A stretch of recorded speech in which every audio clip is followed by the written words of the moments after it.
And get started then.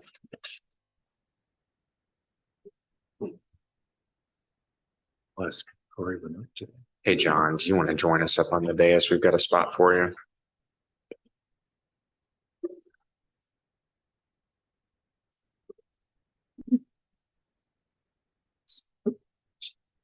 Morning. The March 26th meeting of the Zionsville Redevelopment Commission will be called to order. A quorum of the commission is present. It is 9:02.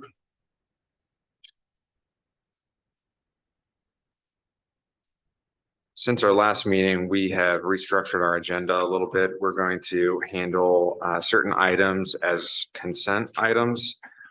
And so we will handle those next.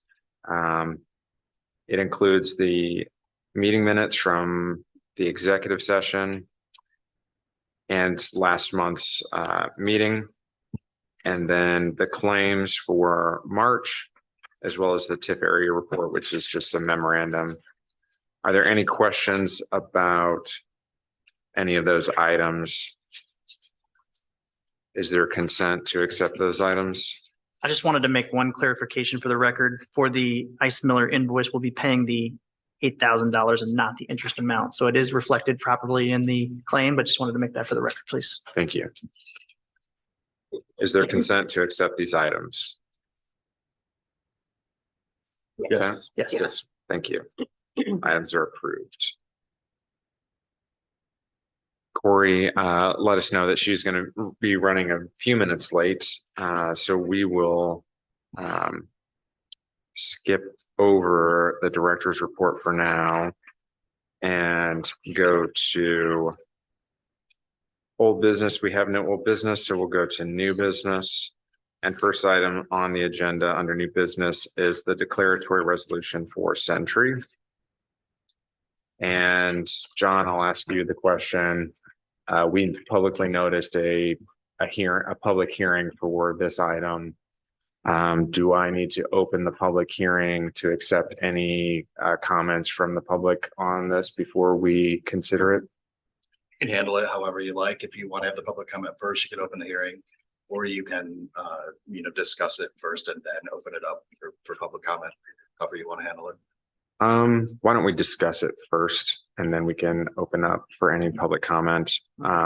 Although I'll just open it up at 9:04 for the public hearing. We'll call to order at 9:04 a.m. March 26th to 2024, the public hearing on the declaratory resolution for the Century TIF request.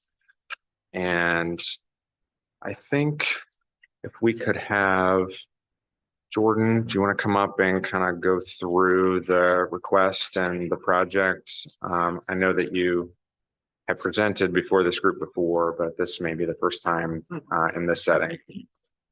Sure. Good morning, commissioners. Jordan Dorsey with Century Development.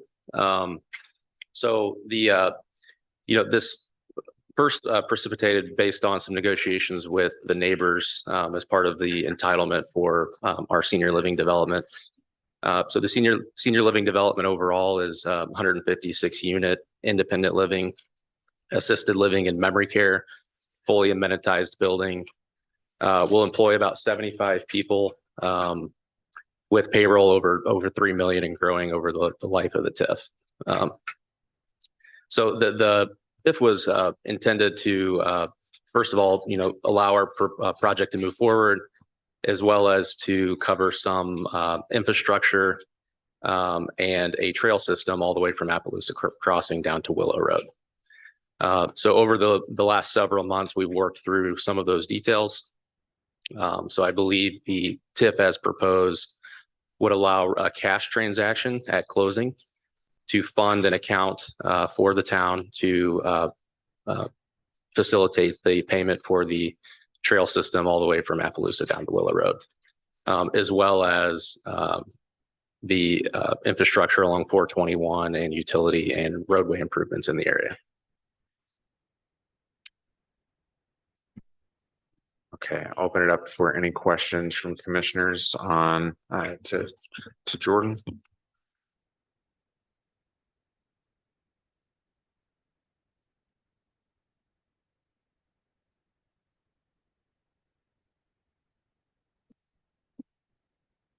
I don't know if this question is best posed for Jordan or for our financial consultants, but I just wanted to ask a little bit about the allocation area specific to the parcel that Central will be developing relative to the outlots that will be later developed.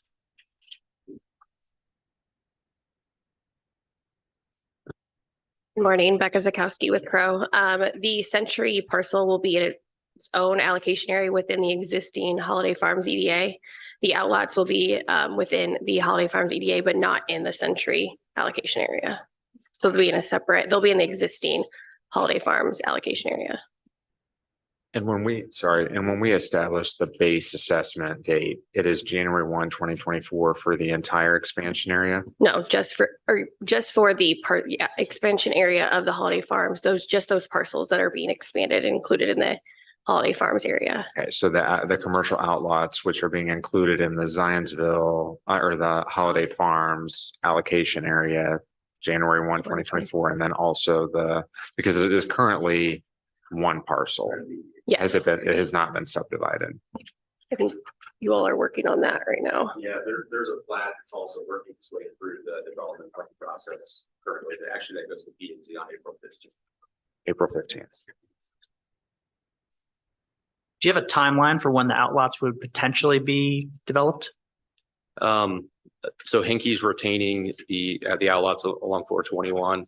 I was informed they are having some conversations with various developers, but as of right now, I don't believe there's anything concrete to report on.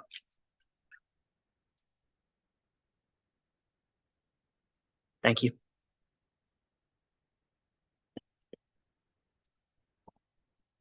And I don't know who this is for. Whoever prepared the fact sheet, this fact sheet on the numbers doesn't seem to match up with the recent Crow report or projections and analysis we received on the bond amount and then the net funding that would flow. Is this most current?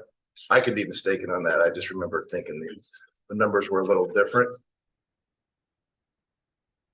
Well, I guess the question is, with this approval, are we approving numbers and percentage of TIF that goes, or will that come later? If it comes later, then this is irrelevant at this point.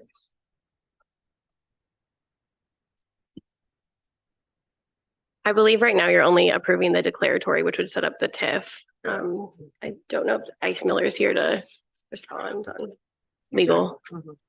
That's correct, Becca. At this point, the Century declared.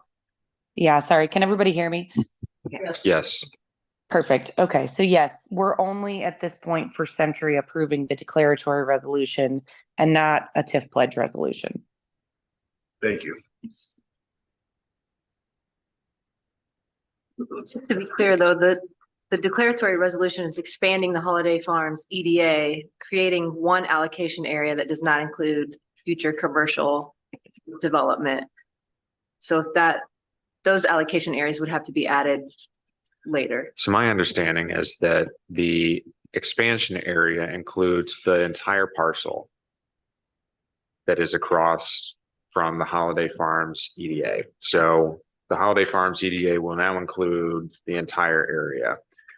The Century project, the TIF proceeds are just for that, what will be a subdivided parcel that includes just the project. Now, the commercial outlots, if you look at Exhibit A3 in the declaratory resolution or the exhibits that show the maps, the commercial outlots will be included in the Holiday Farms TIF, the allocation area. And the base assessment date will be January 1, 2024. And so any increment that is generated in those commercial outlots will flow into the other TIF. They will be in an allocation area. It will. The increment will be collected. It'll just be in the existing Holiday Farms allocation area.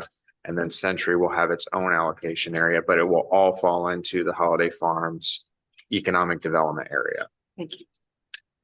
So if I might ask, Mr. President, so then that area that has the outlots would theoretically already have to be included in the Holiday Farms TIF? That allocation area is getting the revenue from any future. I get that, but is it currently already in the Holiday Farms? It is not. It's not. This is all in an expansion area. So does that, so the assessment for that TIF has already been done.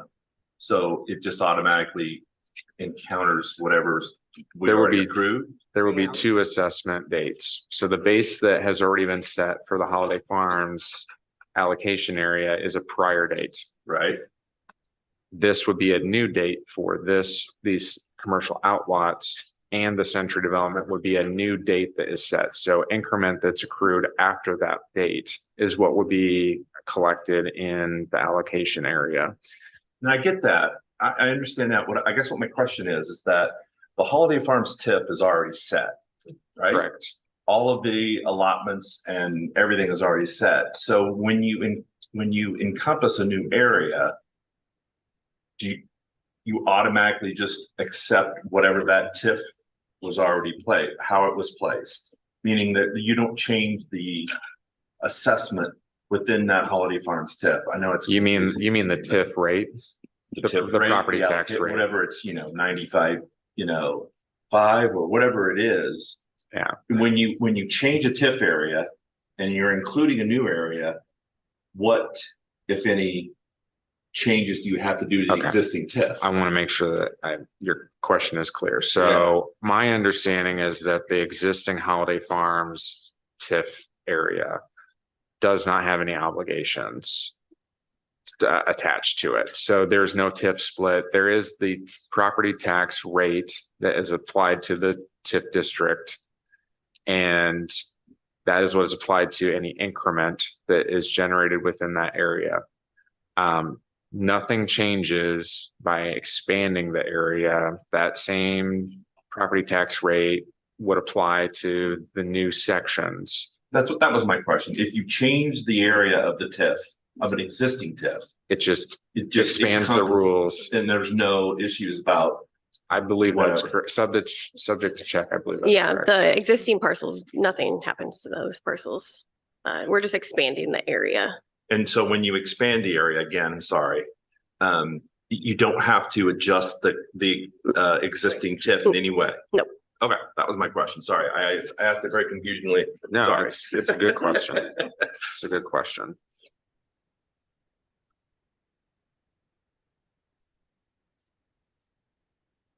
Ms. Heather, she's typing something. Heather, do you want to add? I think that those are that's captioning. Yeah, sorry, I wasn't typing. So is there a TIF split anticipated as part of the declaratory resolution? I see a 90-10 split. That's correct. Yep. That's correct. So the Zionsville RDC would retain 10% of the increment, Correct. and only 90% of it will be pledged The Century for bonds. the bond. Yep.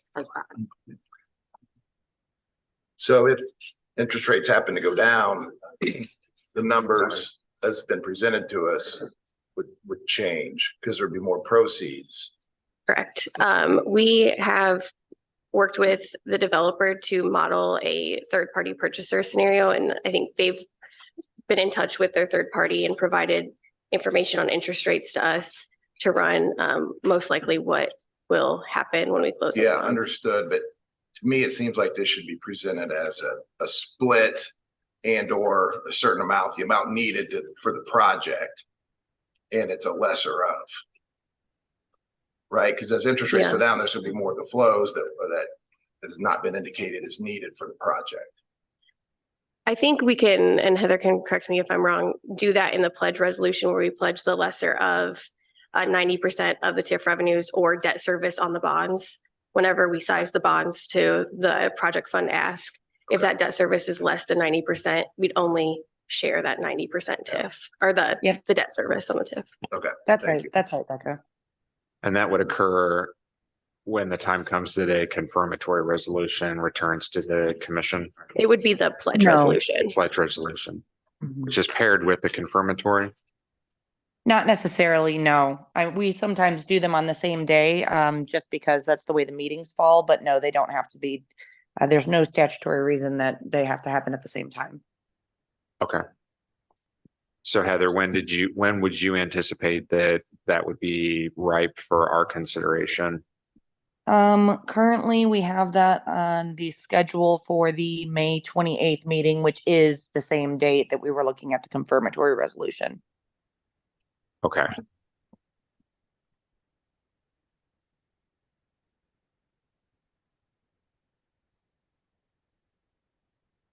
Are there any other questions? No? At this point, I'll open it up if there are any members of the public who would like to offer comments on the declaratory resolution establishing the expansion area and the allocation areas. Is there anyone online? No? Seeing none, I would accept a motion to adjourn the public hearing on the declaratory resolution. So moved. Seconded. All those in favor, say aye. Aye. Opposed, same sign. Public hearing was closed at 9:17.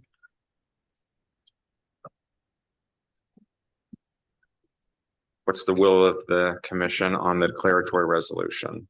I'll make a motion to approve. I'll second. It's been moved and seconded. Are there any other comments, questions? Seeing none, all those in favor say aye. Aye. Opposed, same sign. Motion carries unanimously. Thank you.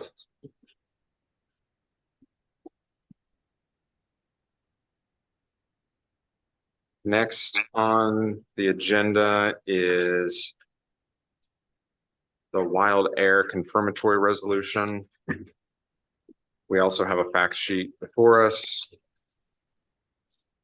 John, we have a public hearing requirement with this resolution also. That's correct. I will call to order the public hearing on the confirmatory resolution for Wild Air at 9:18 on March 26, 2024. And we'll do the same as we did with the previous one. We'll ask Mr. Moffett to come up, and he has presented before, but the commission has changed since his last presentation. So I think it would be a good idea to kind of run through high level the project and where things are.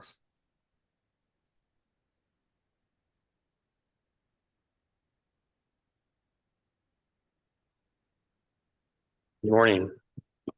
I don't know if anyone has a digital land plan to put up on the screen, if that would be helpful for the commissioners to see. It might be in the packet. It's part of our fact Wonderful, sheet. wonderful. Well, I can speak from memory then.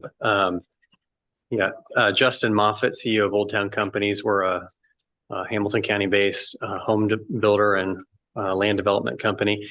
And we are excited to hopefully be moving the Wild Air development forward this year.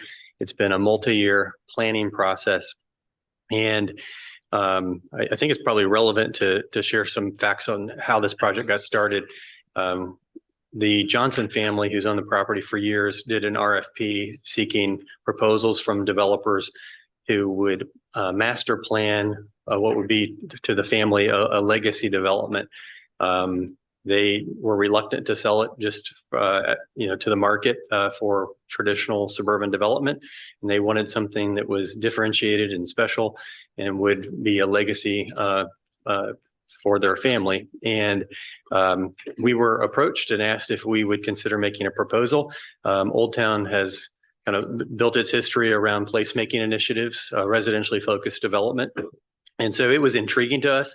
And we dove in and started studying the market and the particular property. And we already have a presence in Zionsville and primarily build in Boone and Hamilton counties. And so we understood that market dynamics were strong, but we weren't convinced that we could pull off the development without a public-private partnership. So we started a series of conversations with the former administration, the mayoral administration, and some council members about the type of development that the town would like to see on this property. And that's really what you see in front of you. This is the result of about a year of discussions with community stakeholders. And so our approach was to engage and listen well. It doesn't mean that we always agree on every topic with all the different constituencies, but our goal is to listen and try to continue to mold a plan around the market needs. Obviously, if it's not economically sustainable, we can't move forward with financing and development, but something that's additive to the community in both housing stock, the types of housing stock, but also in the amenities that it offers to the community. So part of our process was to study the property. We call it opportunities and constraints mapping, really understanding the assets that the property has. And one of them is a really high quality 30-acre woodland that was intact and with a family goal, the Johnson family goal, preserving that as a town park. That was not an initial request by the town. That was a request by the Johnson family, but the town, once they heard that was a possibility, became, from our perspective, pretty interested in seeing that become a town asset through the Parks Department. There's also lots of constraints that come with land, managing all sorts of infrastructure requirements, utilities, stormwater management. Marysville Road is both an opportunity and a constraint. It really divides the site in two. And so coming up with a master plan to determine how we best develop this property, it was one of our early obstacles.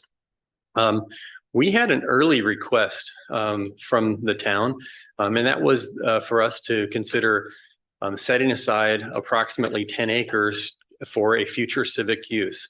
That could be anything from a school to a community center. I think the idea when we started the conversation was around the potential of a future community center location. And so in the spirit of a public-private partnership, our goal is to listen and figure out how we financially model to get there. So early on, we made it very clear that in order for us to accomplish the list of requests being made of our development plan that were to us extraordinary from our typical residential development, we would have to employ the TIF mechanism against the commercial uses. This is where I think the collaboration really works well in public-private partnerships. And this one is a pretty unique one. It has multiple product types that we're drawing from. And so I think the reality is if we just talk about like homogeneous suburban development, the underlying zoning would have allowed for approximately 600, 650 if you creatively land plan residential structures, both sides of Marysville Road. That's not our specialty, but that's what the national production builder community would have developed. In that sort of development by right with no subjective approvals that you get through the rezone, the PUD process, the town can't compel a builder to offer amenities to the community. There wouldn't be the ability to demand, it could be requests, but wouldn't be the ability to demand all the infrastructure components that were requested of us through the PUD process. So that's where the first big chunk of our request came in was the idea of adding 2 roundabouts on Marysville Road. That's a huge lift to build those pieces of infrastructure. So if it had followed the traditional path of suburban residential development, there wouldn't have been this opportunity to capture, assess value, and monetize it to build public infrastructure. It would have just been a traditional residential subdivision. And then if the town later determined that it would need to build roundabouts as traffic mitigation, it would have had to have found a way to monetize resources through a different methodology to come build that infrastructure at a future date. And so the goal in these public-private partnerships is to understand both parties' goals and then see if we can create a master plan that serves those goals. And that was our intention from the beginning. So our story has not changed since we started planning this project in 2022, was that we would seek to meet every request made of us by the town, which was from the beginning, the roundabouts, a public park that would be donated by the Johnson family to the town, and a future civic use site at the corner of Marysville Road and Oak Street that with all the infrastructure improvements provided to it. So that's ultimately what the request supports. You'll see a list of around $13 million of request in the kind of uses of TIF funds. Quite a bit of that is capitalized interest. The land acquisition dollars for the civic use site are noted there. The intention is not to use the TIF funds for those. We were just noting that we're well above our hard cost. That's actually the check we're writing to pay for that site that we would then donate. But if we were to add up additional public infrastructure pieces that are kind of adjacent to the TIF allocation area, I'll give you for example, we've not captured any of the costs associated with providing the road network and public parking and infrastructure that serves this 30-acre woodland preservation area. We will far exceed in total public improvements the amount. We were just trying to come up with the base list of things that were direct public benefit in our TIF request. I know that in this conversation, it's been mentioned multiple times as we've marched through this process. Impact on schools is always a consideration. We're well aware of that. We won't profess to have an understanding of the specific impact. We've done our own modeling to understand what might come at us in the conversation. But it's general understanding that we have 400 single-family homes in the development, 300 multifamily units approved. I think our total land plan, the approved development plan that we're developing construction drawings around is around 290 units is what we ended up getting designed into our multifamily. Again, I think everybody understands this, but we're only proposing to capture the assessed value of the multifamily and the future senior living community.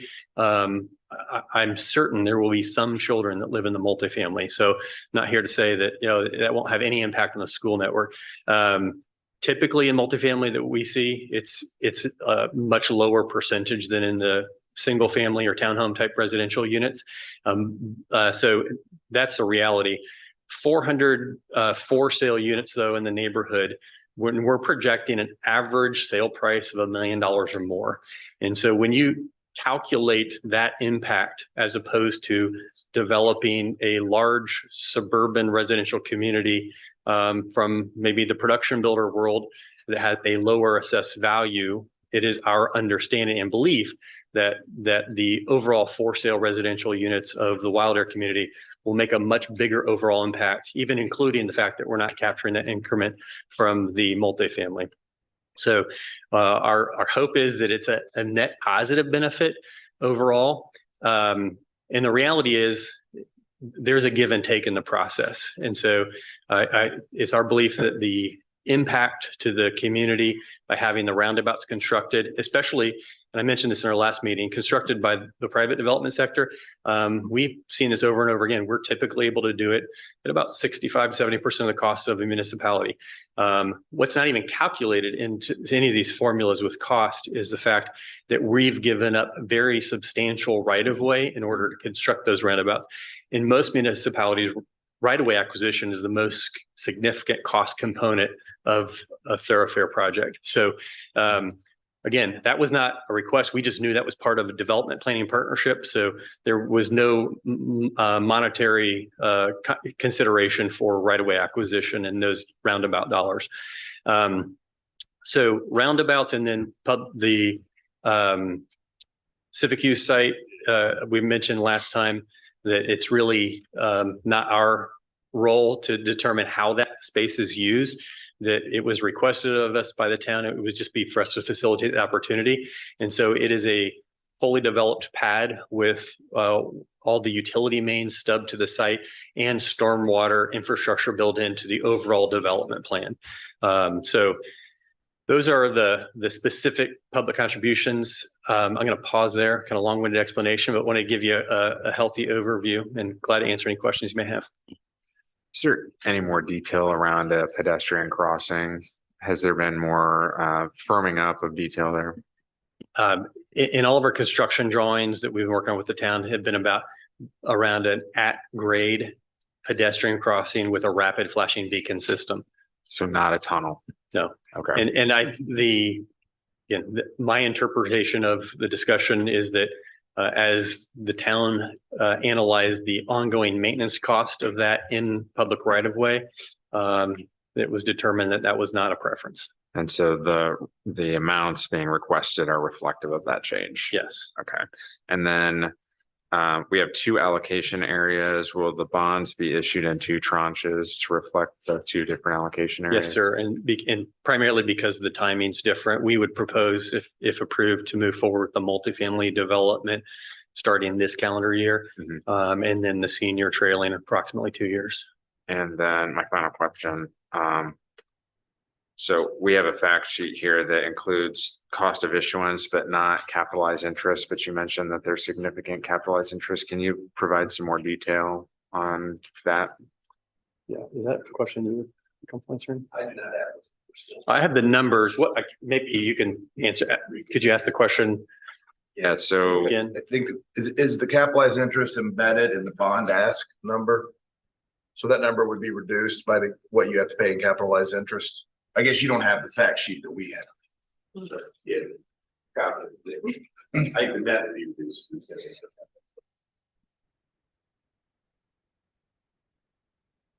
You have Kyle May, I'm CFO of the developer. We have capitalized interest currently at about $2 million of the total bond request. So I'm assuming on your fact sheet that is netted out in your bond proceeds. we have a net number that includes the cost of issuance, but not capitalized interest. Why don't you share with us your numbers? Like, Yeah. Yeah, do you want? All right.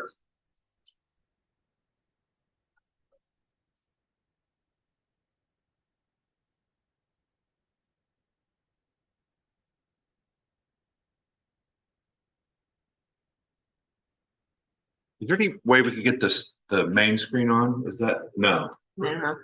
All right. Sorry. we're blind up here. We don't, here we go. Ah, cigars. Just gonna talk through this. As this, I apologize, it's not on your fact sheet. Two different series of bonds. The multifamily bonds, I'm looking at a par value of about $5.6 million. Crow, and I had just connected with Becca. These reports that you probably are looking at were running a 6% interest rate. Interest rates are a little bit higher than 6% in the current market. Our hope is that the interest rates end up coming down for the second series of bonds. That's why your total request is about $13 million. We have costs of about $13 million as well, but we're looking at par series of bonds at today's interest rates at about 10.9 million. Looking through that, I have cost of issuance of about $400,000 and capitalized interest for that build period of about 2.1 million. And that is assuming that there is some assessed value placed in service during the build cycle. Can you make sure that we have a copy of this? Yeah. This is actually in the project agreement. Okay. It's an exhibit in the project agreement.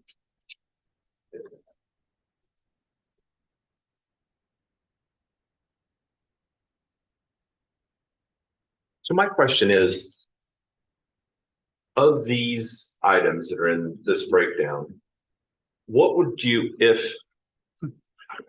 originally, none of this in this particular part is for the TIF. I mean, it's all for the TIF, but none of it you would have necessarily done had you not been here today, right? Meaning that these are all asks from the administration or from Zionsville. Am I correct in saying that? Hey, Ken, do you mind if I ask that a different way? Yes, please.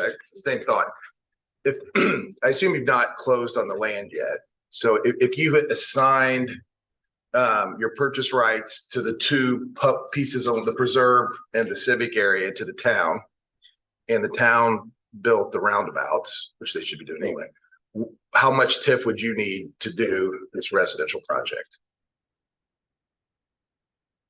I'm going to answer the question how I understood it, but I'm not sure I Yeah, that's understood. probably gonna phrase it much better.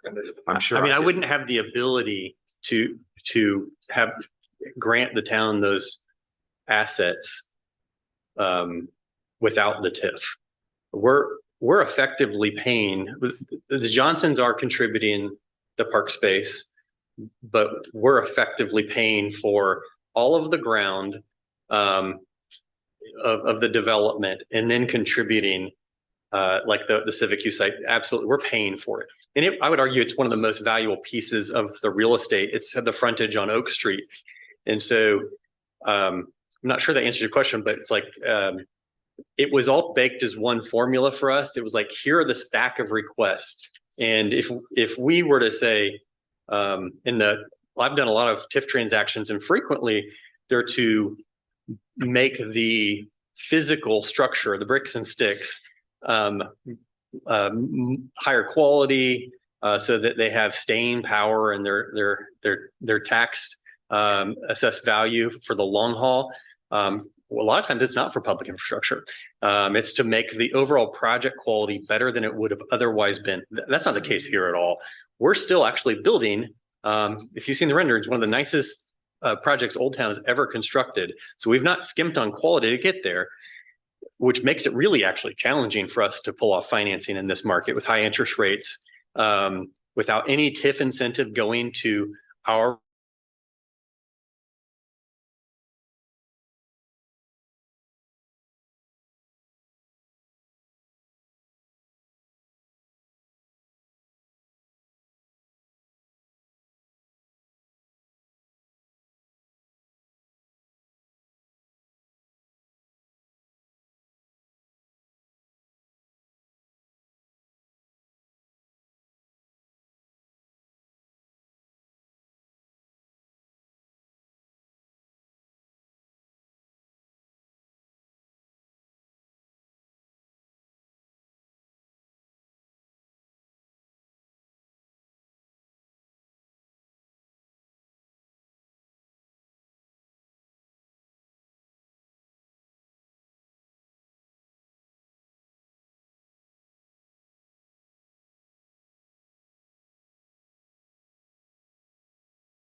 the buildings that house that have they're 3-story multifamily buildings.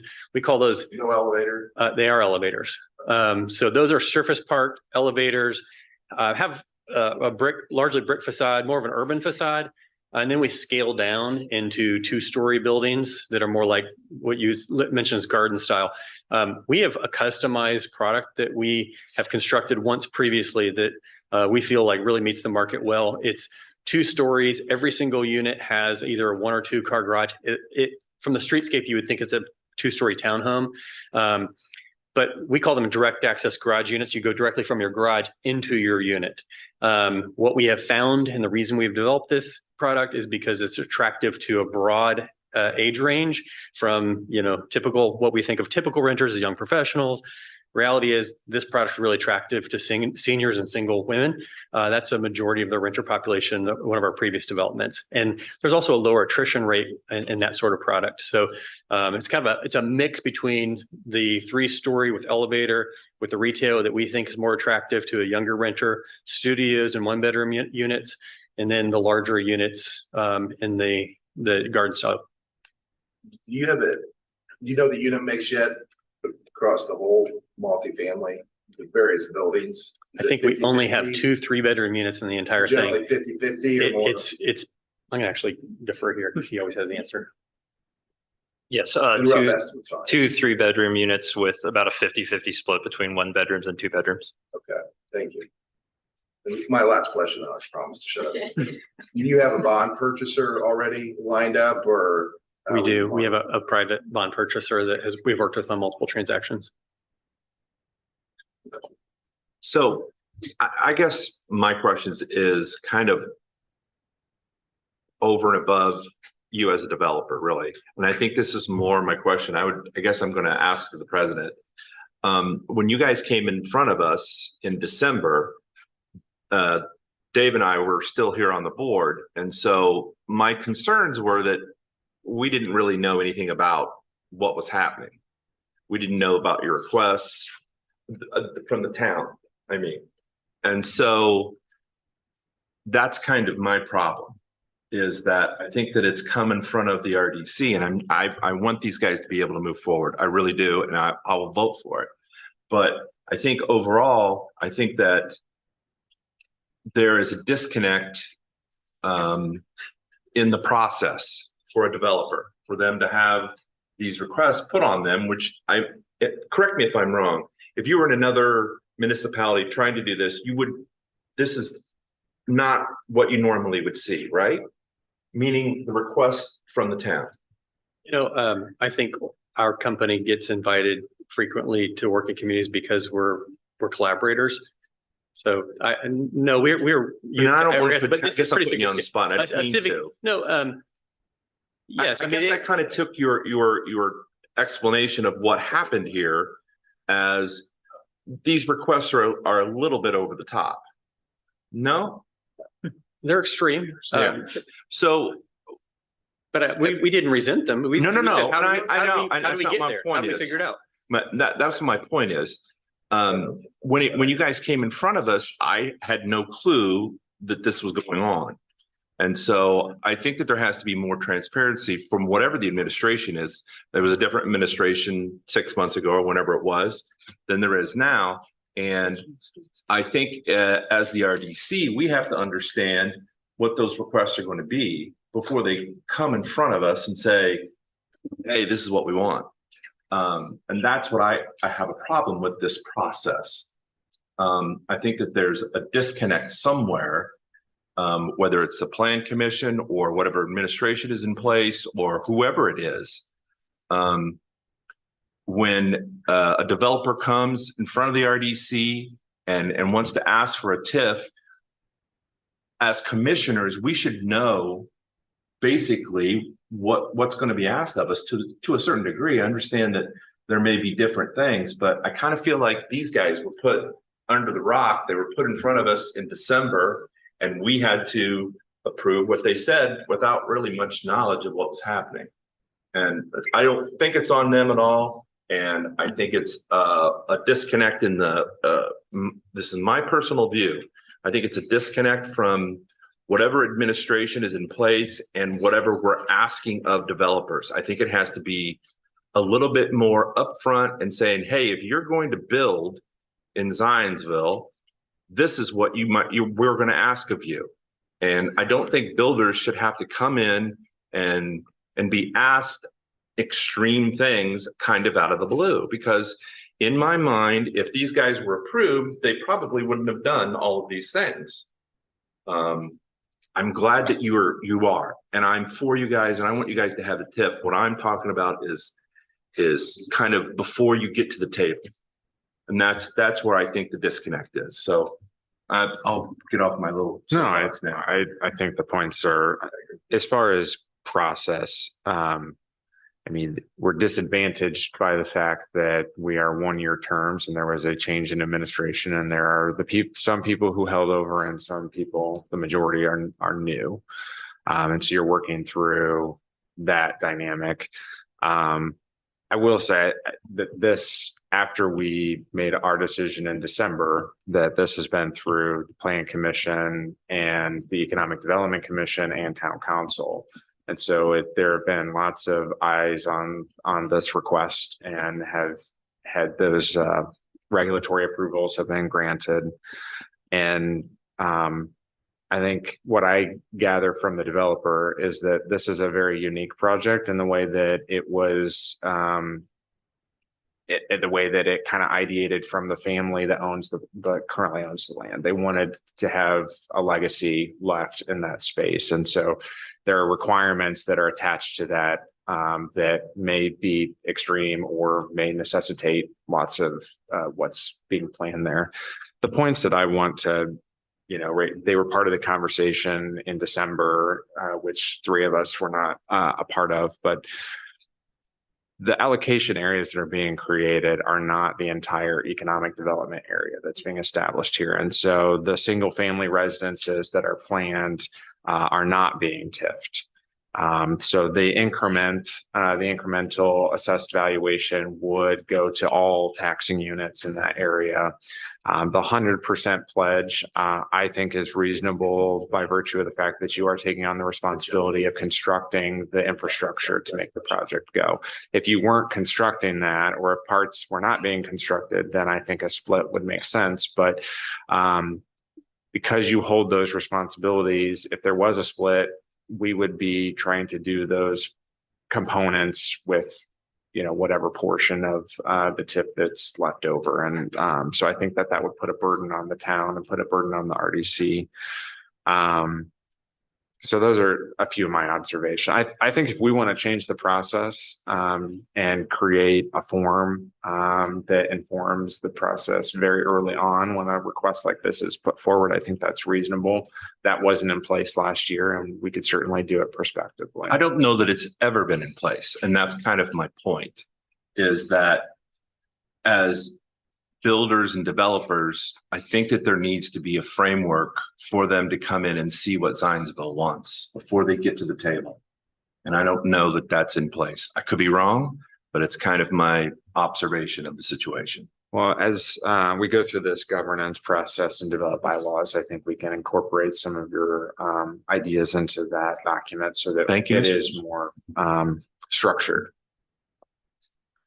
Any other comments, Kate? I have comments, not necessarily a question, twofold. One, if you're creating the entire EDA, it does make it easier to come back later and add a TIF allocation area. Just FYI, even though the allocation areas are only on the senior living and multifamily, this process does make that easier later. So we should consider that.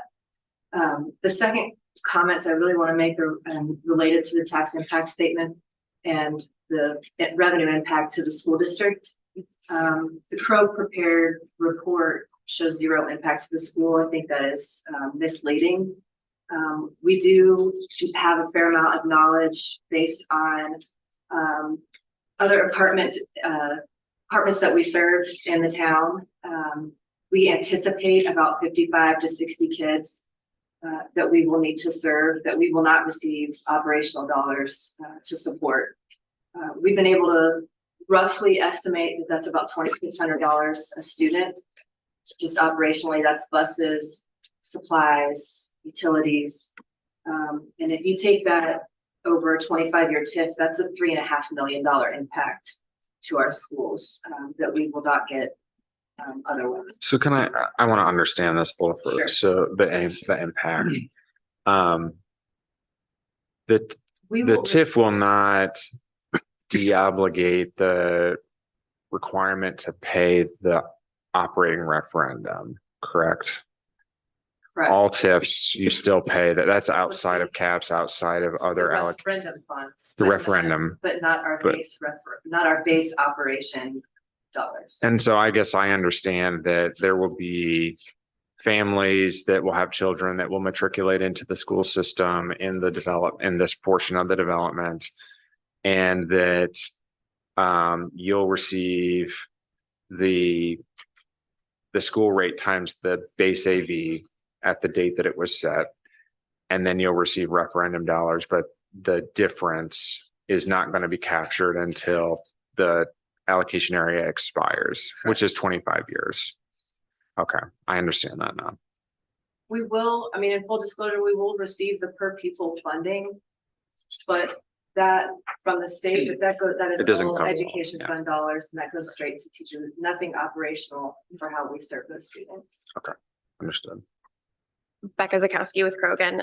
Just to speak to the tax impact statement that you all received, that really just looks at property tax dollars and not the operational dollars that the school receives. So I totally get where Katie's coming from.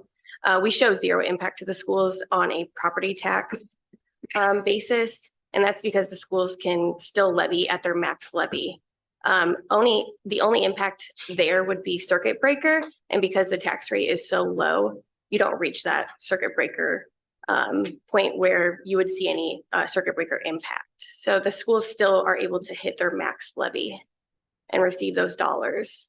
And they would receive all the tax dollars under the referendum rates as well on the increment AV. But we do not look at the operational dollars from the state in this report. So I guess if I take what you just said, if I understand the meaning, so it's AV does not on itself generate tax dollars. The levy is what is going. So if the school system continues to ask for and receive its maximum allowed levy under state law, and the AV number stays as it is for this area, that only changes the tax rate. Correct. And so to the extent that there's not a higher AV, there may be some property owners that would reach the circuit breaker and there's capped loss that the school wouldn't receive. But by and large, because these properties the tax rates are so low, cap losses are also minimal. Correct. Exactly. Okay, so that's how you're coming to this number or this observation that the impact to the schools is minimal or zero. Correct. Okay. On a property tax. On a basis. property tax basis, not on the operating, and understood. Okay. Any other comments or questions? one more for question. those? Yeah. I had a question about the single family portion. Has an analysis, I guess a question for both the developer and for Katie, has analysis been already done on the single family portion in terms of impact? You mean in terms of, correct, so. Understand, but I'm looking at the net impact to the schools of this larger project, because I guess my question for the developer is the type of product and the price point of the single family is going to be at a much higher price point perhaps than as of right would have been to build on this property. Is that correct? Yes, sir. So have we done an analysis yet on that portion? We And have. what the net impact of the entire project is going to be? We have, so every 2-3 years-ish, we employ the IBRC to do some enrollment projections for us because of where this project was in the process. Our most recent projections did include the numbers that we could assume from the entire Wilder development. So when we went through redistricting 2 years ago, our numbers in schools do accommodate for this project and the significance. And what's the price point for the single family? It will range in the 650 to 700 range for townhomes.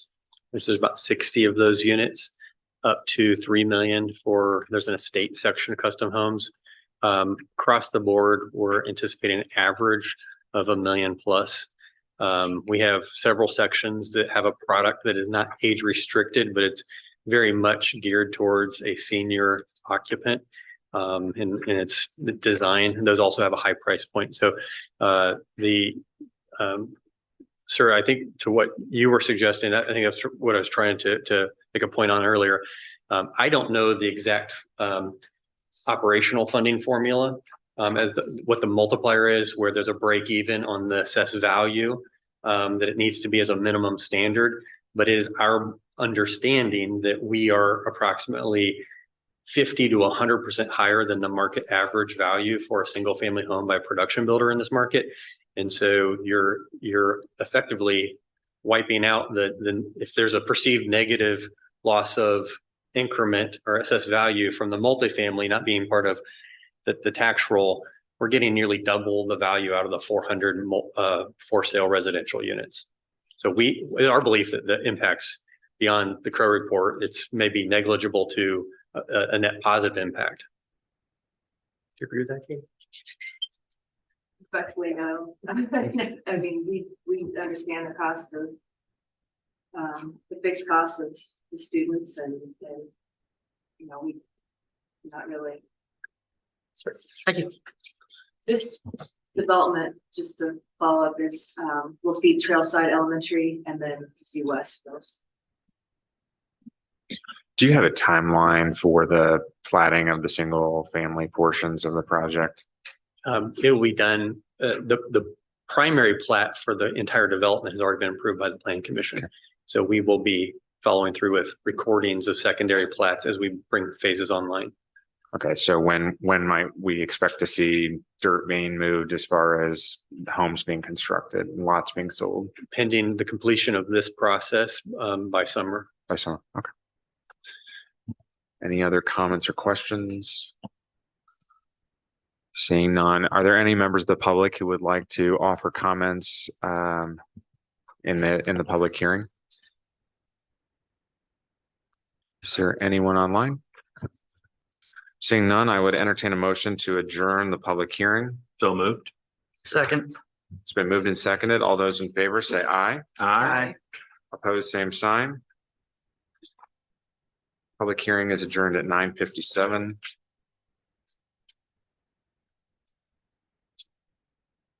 What's the will of the commission? Can we consolidate all three of these resolutions into one motion for the project? John? I recommend, excuse me, I recommend taking them separately. Okay.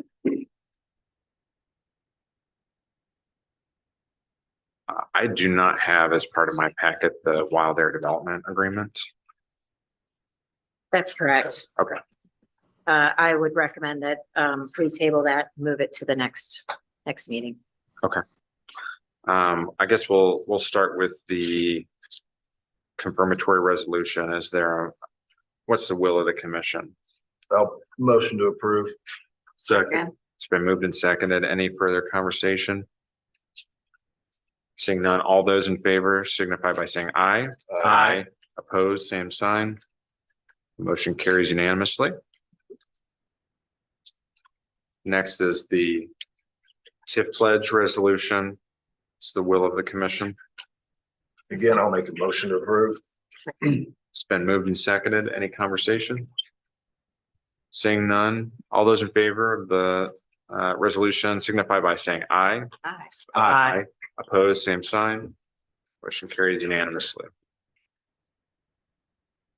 And do we need a motion to table, or can we just move the item to the next? As the president, you can move it to the table. Okay, I move that we table the development agreement until the next meeting of the redevelopment commission. Thank you. All right.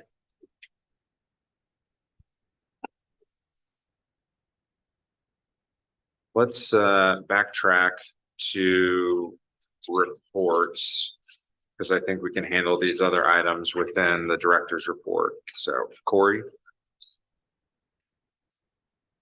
Thank you, Mr. President. Corey Sharp, Director of the Redevelopment Commission.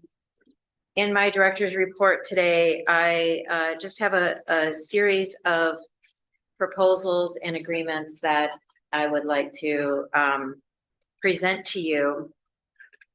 Primarily because we now have an approved budget, and that will allow us to bring expert consultants on board so that we can adequately prepare for the South Village.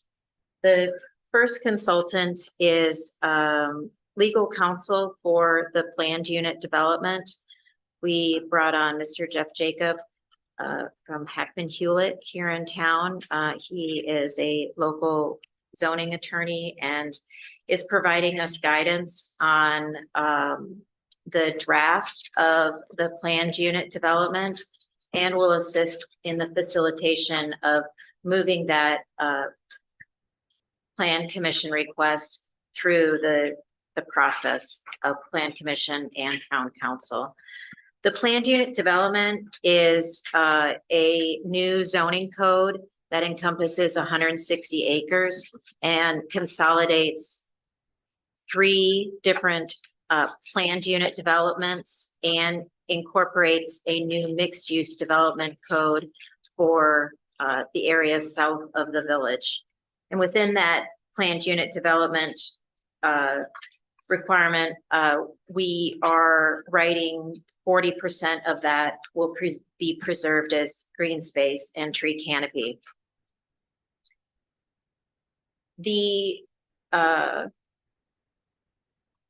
As we're drafting the planned unit development, we have been coordinating with Jeff and then also the other departments and elected leaders along as appointed leaders as we move forward in issuing a draft publicly.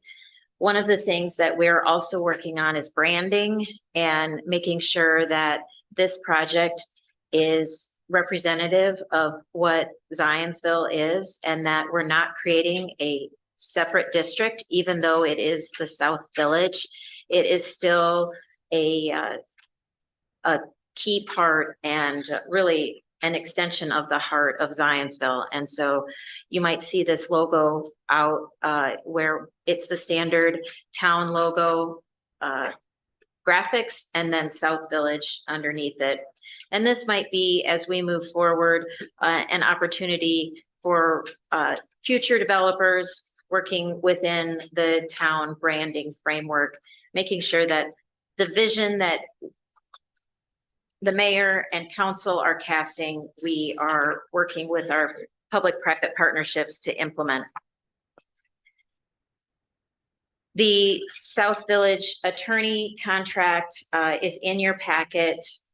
We went ahead and asked for President Ober to execute that to allow us to continue to move forward.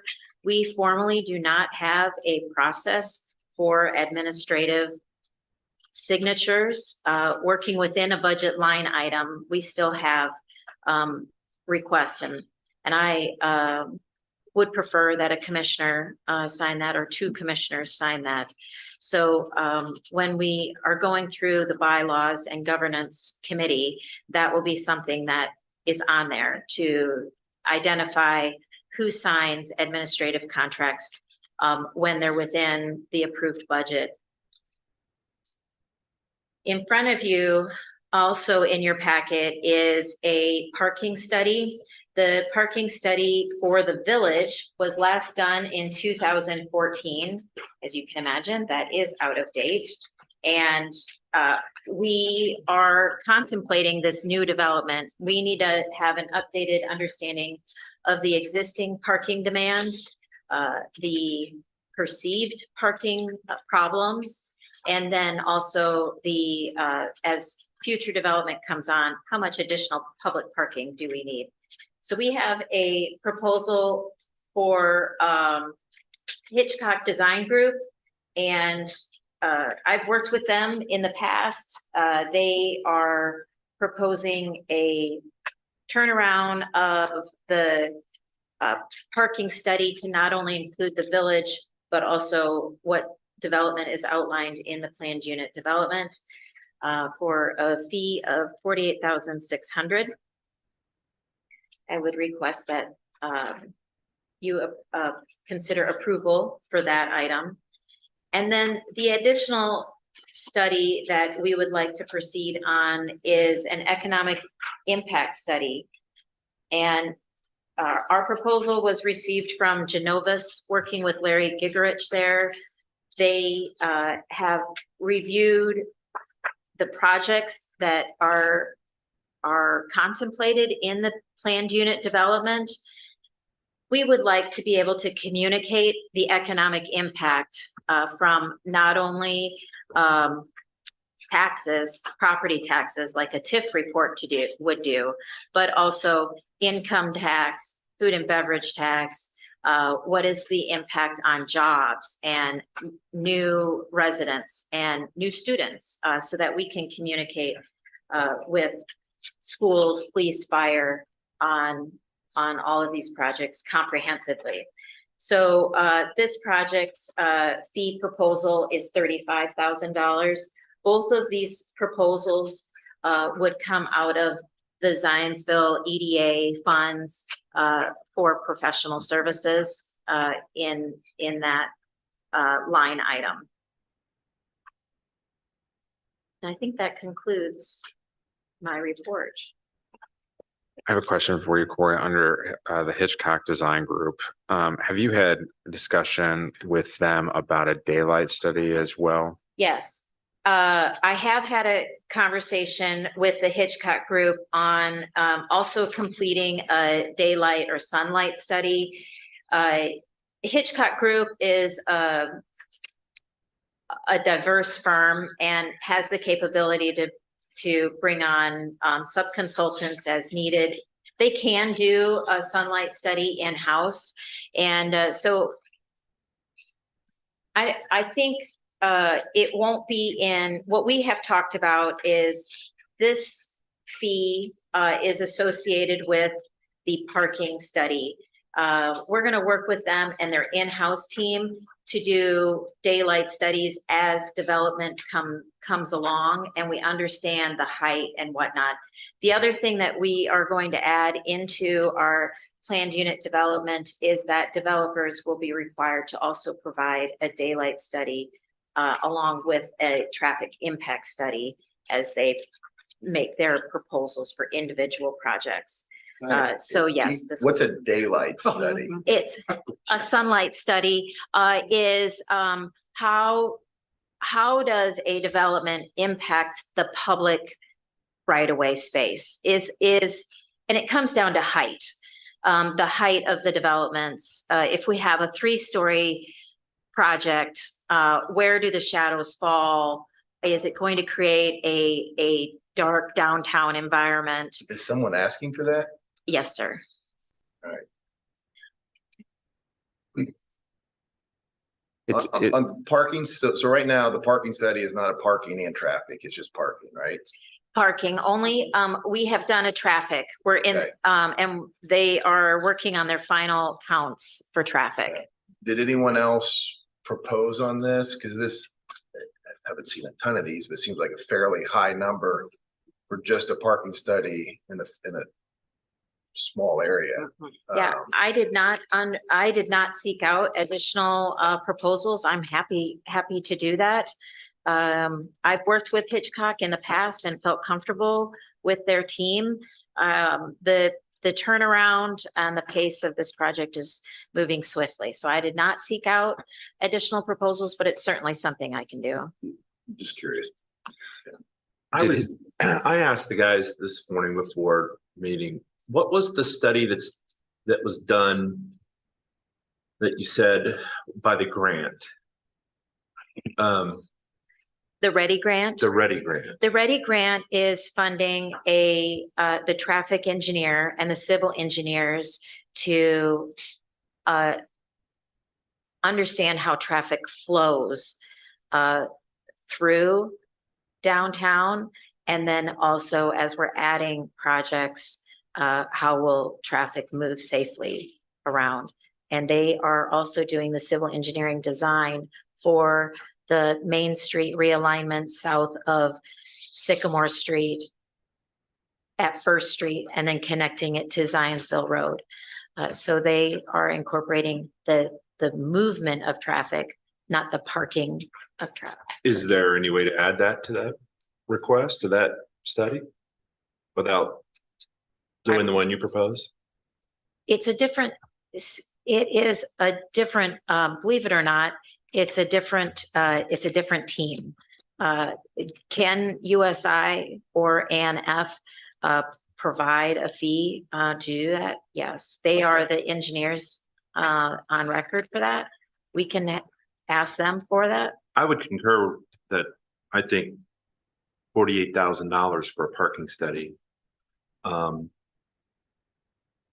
it is a lot. And also you did say, I think we should at least look at the 2014 study. I know things have changed a lot in, 10 years, but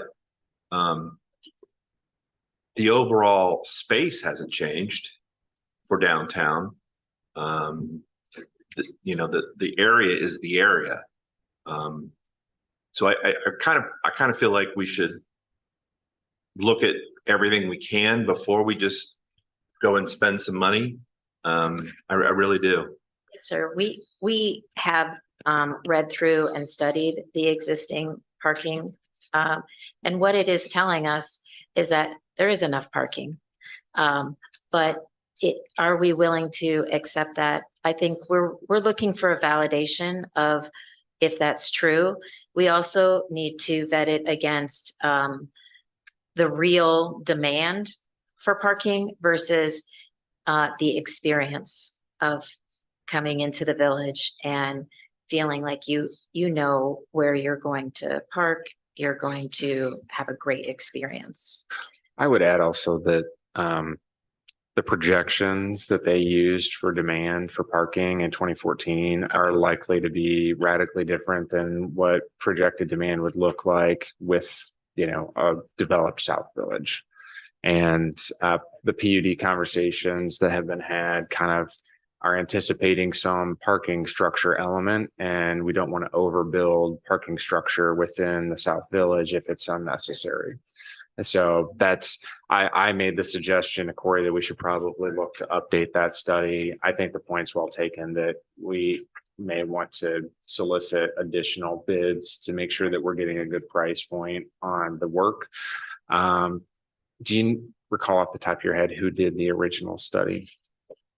They're out of not the name, but Director Lance, the DPW director, and I reviewed the study together, and the firm, and it doesn't seem to align today with what. So we would not go at his suggestion. We would not go back to that firm. Mm-hmm. I'm happy to call A&F and ask for a fee, as long as I can have direction from you on, do we want to establish a cap, or do you want to establish a process to move forward on this? I would like to go back to the firm that amongst the proposals should be the firm that did the 2014 to see how much it would cost them to update them. As the group that's paying for this, I think that opinion should probably trump anything else. Because I would assume with the data they have, updating that could be a lot quicker, less expensive to us. Now, if we get it back and it is, and there's a group decision, people who lived through that, hey, you still don't want that, then I'm willing to ears, but are willing to listen and have open ears. But it would seem like that should at least be one of the proposals considered. Okay. Do we want to establish a subcommittee to? I don't think we need more subcommittees. No, we can take it to the finance subcommittee and have the finance committee meet and review and approve moving forward. If you're comfortable with that. I'm just going to make a comment, and that's fine. I think we can take it to the finance committee. I agree. So the downtown parking right now there is an issue, but it's an accepted issue from customers and patrons. I'm not saying it's necessarily a good thing, but it's accepted. So if in the future, if things are changed and it's not done correctly, we're apt to lose business for all businesses downtown. So it's important to know what we need to do. I just don't know that doing, $50,000 work. I really like the idea of going back to the the 2014 study and seeing what we can get at least. I mean, at least they could. Yeah, I'm assuming that company is still in business. Maybe they're not, or maybe Yeah. they've stopped in parking, but I think that's worth asking. The other thing I would say is, I guess I have a little problem with, I don't know how to say this, but I don't know that we need to validate what we're doing. We need a view from some company that's going to do this study that will give us an objective view. I don't want us to validate something that we're trying to do, whatever that might be. And so I'd like to see a more objective view of the parking study. I've been downtown for 24 years, so I know what goes on down there. So I hate to spend money on something that's going to validate somebody's opinion, and I don't want that. Yes, sir, I agree with that. In fact, they're scientists in the end, and they are looking very black and white. And it is, what is the parking demand today? What data is in the projections that would impact parking in the future? And then they push out a series of data out back to us saying, your parking is adequate, or you're short parked, or in the future, you're going to need an additional X amount of spaces. So it's all data driven. Can I pose a question? And it truly is a question, but do we know enough about the viability of the future projects to be able to put any credence into a parking study that assumes all those projects are going to, I mean, I guess are the individual projects far enough along and certain enough? My sense is they're not. That's why I'm asking the question. But that we're gonna make decisions on parking based on this, on a lot of coin flip projects. The projects, the private property owners that are developers will be required to park their improvements on site. However, they will have first floor retail, commercial, restaurants. What we do know is that in our vision is that we have an existing parking lot, the PNC lot, that could become a public plaza, and we are taking away that parking. So will the study be focused more on that than saying this is how much parking you need 10 years from now based on these 5 projects occurring? Yes, that the bulk of the study is based on, I would say, north of Sycamore Street. South of Sycamore Street, we know that we'll have some impact, and we want folks to park and walk and experience the village. But we need to know that as we're working north of Sycamore Street, what improvements do we need to make? How big would a garage need to be to accommodate business growth and our public amenity improvements? Okay, I think that's good that that's what the park is going to focus on, but I think it goes back to further. That's not a $48,000 endeavor.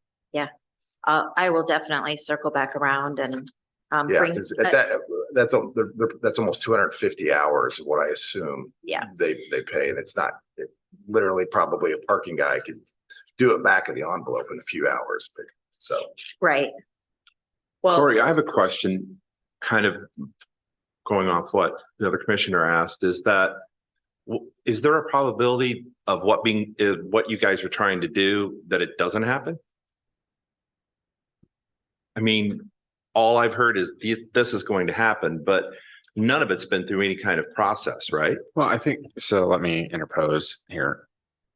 What the work that's being done is to generate more of a master plan around what could go, what would be acceptable, but it's not. I disagree that that's not what I've been hearing. Not necessarily a finalized vision without having submittals from developers of this is what we want to do in this space, and this is how it does conform with what you say is acceptable under the planned unit development.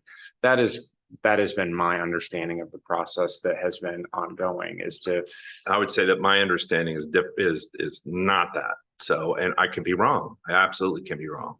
And that's why I think a $48,000 parking study isn't necessarily for things that we're not sure is going to be there. I guess, from the administration standpoint, they are moving forward with their vision of what can be South Village. And I just personally don't know that what their vision is the thing that's going to happen. And I don't know anyone that can tell us that yet. I agree. I mean, I agree with that. It's a bit of a chicken and an egg. I think. Yeah. Well, I think Part of our responsibility is to do due diligence. And as you know, we think about a vision, we need to understand, can it work? And what, if it works, what would be the impact on the existing community? So both of these projects, the economic impact study and the parking study, is allowing us to answer questions of, is this feasible to continue to move forward? Does it make sense? And without having that expert knowledge, we are working on gut reactions. Is the South Village Development Project a part of the new master plan? South Village is 160 acres so I don't understand the. So there's a new comprehensive. I'm sorry, the comprehensive plan. There's a new comprehensive plan in the works, correct? Yeah, the planning department is working on a comprehensive plan that is the entire town. It is not this special village district. It is the entire town. So they will look at infrastructure, land use, all across the board, including areas that have been annexed and incorporating that. So this project will inform the comprehensive plan. And likewise, as data rolls in from the comprehensive plan, that will inform this village business district as well. Okay. I understand that to a degree. There is no one who, more than myself, that wants the south part of the village developed. I absolutely want it developed. I personally believe that we are moving down a very, very, very fast road that I'm not sure we have all of our eggs in a basket. I think that there's a lot of questions. I think that there's a process that has to go through the town that we haven't even begun yet. And I just think that there's a lot in question. I would hope that the administration will take that in consideration, and that I believe they need to slow down a little bit and think about everything that's going on. If we have a new overall plan for the town of Zionsville, I don't know how the development of the South Village wouldn't fit into that plan. I mean, I think it would have to. And I don't know that we know that yet. And so I just think that there's a lot of questions. And I think that we're traveling too fast for the process. It's my personal opinion. I wanted to put it on the record because I know that there's going to be there's a town, the town of the state of Zionsville is coming up on Wednesday. And again, I want the South Village to be developed. I really do. I'm tired of looking at gravel, for our entryway to Zionsville, but God bless the administration if they can pull it off. So I think, go ahead. Oh, please. no, I was just going to make one comment. I think we're at a juxtaposition where in order to see the future, sometimes you have to draw the future and create what it could be to be able to react to it. So I think that's the conflicting worlds we're seeing right now, is that You can't just go forward with a parking study until you have a, what if we did this? To be able to play it against. So, which I think is important to do, and the vision is being developed on that. So I don't think, to your point, Kent, there's any challenge with the vision of what we can be. It's perhaps the path we're going down, which I learned long ago. You have to start with the end in mind. What would you ideally want it to be? It may not be what you turn out to be. But you still have to do that. Back to probably less expensive. If I'm picking up the sentiment of the commission, it seems that we need to table these items. I am extending that also to the economic impact study, that we want to look at additional proposals potentially and take a look at the scope to see if that matches before we engage someone. Don't you need counsel? Nope. Nope, this is all within our operating budget. The economic impact study is a very isolated expertise, and there are not very many experts in the state that perform the studies like we're asking. So did I hear earlier? Well, I think the table it parking, to the the parking finance. study, it seems that we want to assign that to the finance committee to review additional proposals.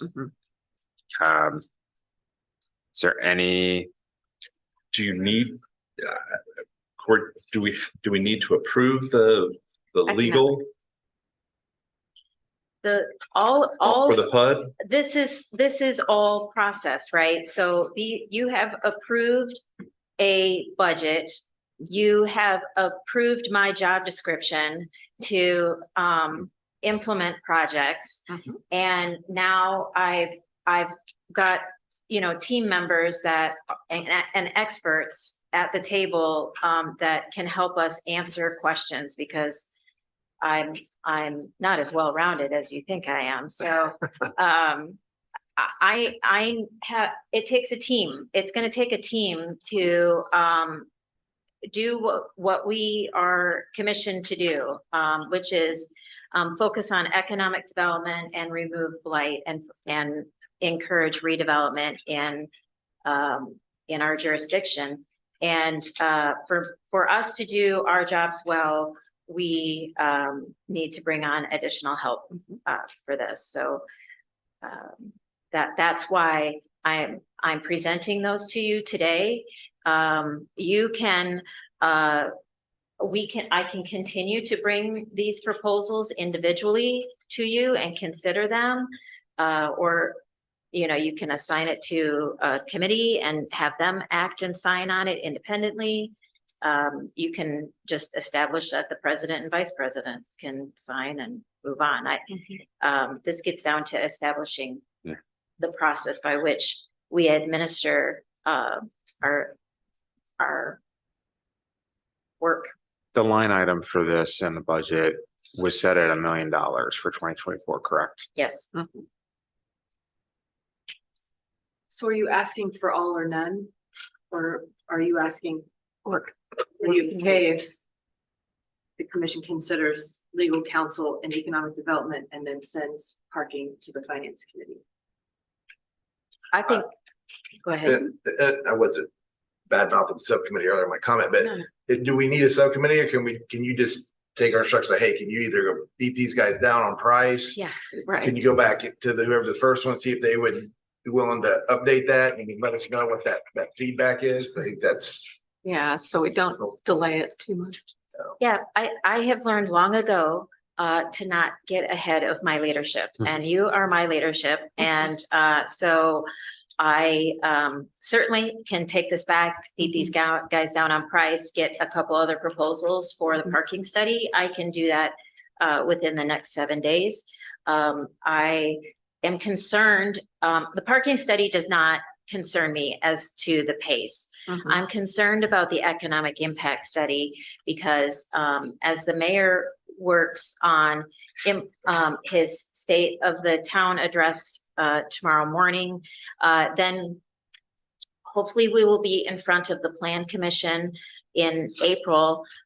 We know that we're gonna have to have answers. And right now, we have assumptions that need to be confirmed.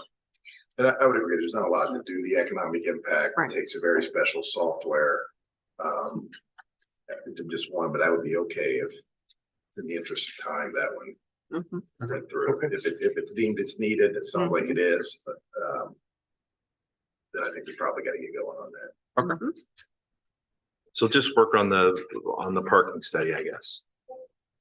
Is there any other discussion on the economic impact proposal? No question. For those who may be watching online or for posterity state, it is a total of 35,000 to complete this. And it looks like the deliverables will be the week of May 27th. Is there a motion? I make a motion to accept the contract with Hackman and Hewlett. For- Genovis. Sorry, Genovis, wrong people. Genovis for an economic impact analysis. So motion. Second. It's been moved and seconded. Any further discussion? All those in favor signify by saying aye. Aye. Opposed, same sign. That motion carries. Corey, I think we need to do the Ice Miller engagement letter, and then we can quickly go through committee reports. And that, I think, is the end of my list. So I can kind of take this one up. We have asked Ice Miller to revise the engagement letter that we have with them to first and foremost eliminate the recurring monthly retainer and do more project by project work. And so this is a product of those conversations. It eliminates the monthly outlay. It's $8,000 a month. So that would, going forward, I think we would have one more invoice for this month, and then we would move forward doing things billed on a fee basis by project. And then with our arrangement with developers for the signed reimbursement agreements, these costs we picked up primarily by developers. You can see the fee structure as it's laid out. Brian Christ's rate is in there, as well as the other attorneys that we from time to time see or regularly see. And so I would put this on the floor for discussion. Just wanted to add one other comment. I mean, as folks have seen today, we'll have John Oberlander join us as it relates to procedural matters. So I thank you for that. And also to the mayor for allowing us to use his services. And if needed, if we could consult Ice Miller for, independent counsel as it relates to procedural matters. But for the most part, I think John is very much capable, and we appreciate it again to assist us in those matters. And I think this is a cost-effective way to divide out our legal needs as a commission. So. Any further discussion? We do need a motion to approve this. So moved. Second. It's been moved and seconded. Any further conversation? Seeing none, all those in favor signify by saying aye. Aye. Opposed, same sign. Motion carries. We will move. Let's start with, is everybody okay on time? Can we start with lot 2 in Zionsville Town Center, which is right here in front of this building? Yes, sir. I will go through this quickly for you all. This is a project that was started last year. I'm putting the entire package in your packet. We issued in June of 23 an RFI, a request for proposals from lots of different developers for development, design, and construction of lot 2 right in front of Town Hall. And we received one proposal that focused solely on lot 2, a couple proposals that were broad general ideas, and then another proposal that incorporated lot 2 as a townhome product. But we are working with them to see if there is a better location for a townhome product rather than right in front of town hall. So you'll see the request for information. Then also in there are proposal responses from Seek Group, and they are the legal entity that owns the building across the drive. The optometrist, the financial consultant, that building there. Their proposal is to basically build 2 separate buildings in a similar fashion, work with us to solve parking demands. We are at the point now where I'm looking for your direction on if you would like us to proceed with structuring a project with them. They are still very interested. They are running out of space in their existing building. And of course, as you probably have experienced, our parking demands are extreme here at Town Hall at times. So they are ready to move forward, and we are prepared to work with them on structuring a public-private partnership project if you give me the thumbs up to move forward, or if you would like me to go in a different direction, I'd like to know that as well. I think my suggestion would be that this be part of the liaison committee conversations before we make any firm commitments with them, just to take in some feedback from elected officials and others that would be part of this process. Because this lot is titled to the RDC, correct? Yes. Yes. Given the sensitivity of it being directly in front of Town Hall, I think there are others that should be involved in the process.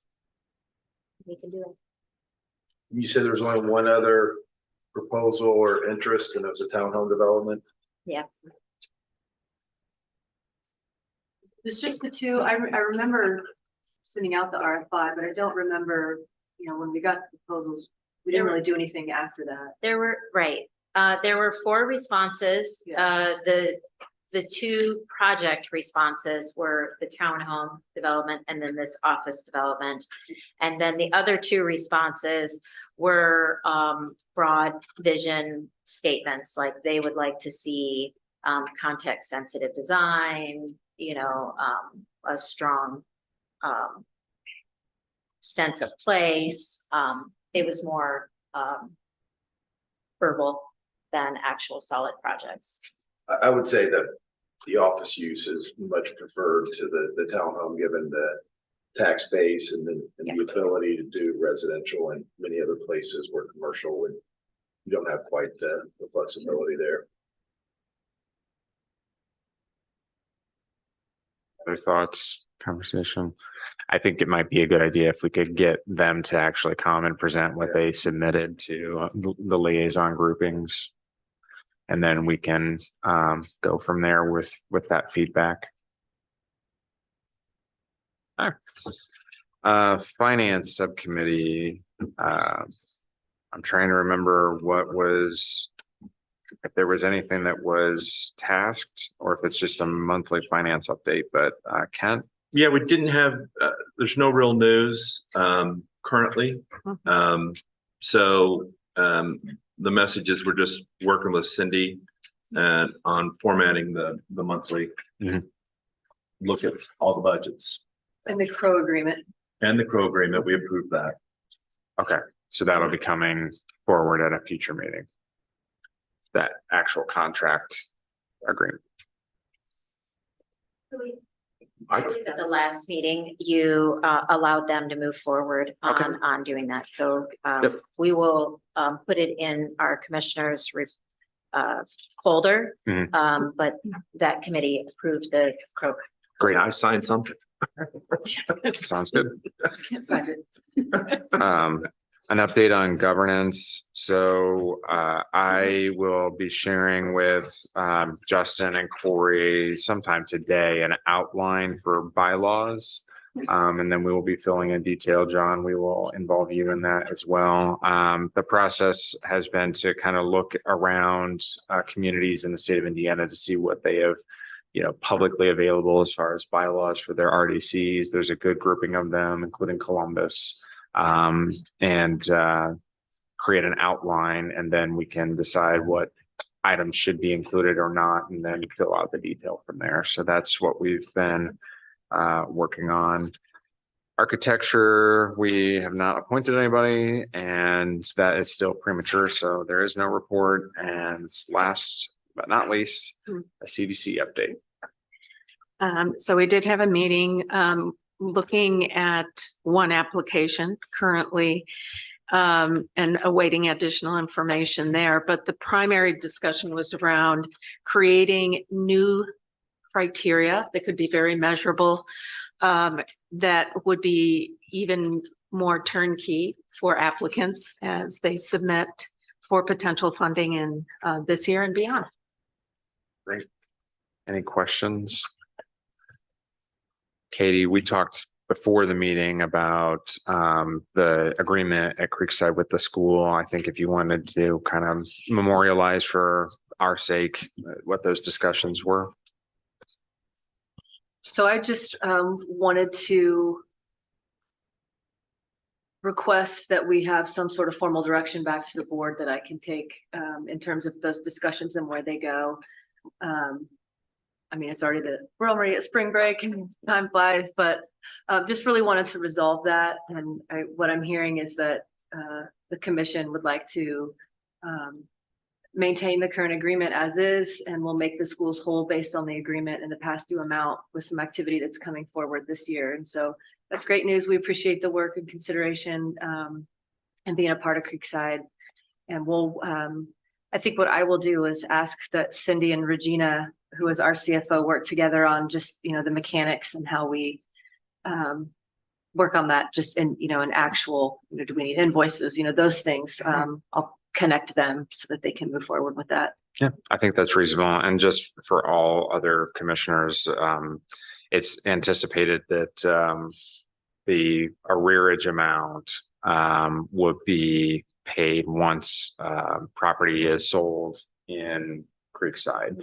And so anticipating, at close of lots 4 and 5, which are kind of the most ripe deals that are currently in the pipeline, that we would be able to use proceeds to clear that arrearage. And then going forward, after May and November, property tax payments have posted and those funds have been dispersed, collected, that the 50-50 split would, per the agreement, would happen at that point. So kind of a June, December timeframe, if that makes sense. Yeah. All right. We can start working in the meantime, Yes. just on what that detail might look like. Agreed. Thank you. I have no other items on the agenda. Is there anything from you, Corey, that we need to discuss? Is there a motion to adjourn? So moved. Second. It's been moved and seconded. All those in favor signify by saying aye. Aye. Opposed, same sign. Motion carries. We're adjourned at 10:44.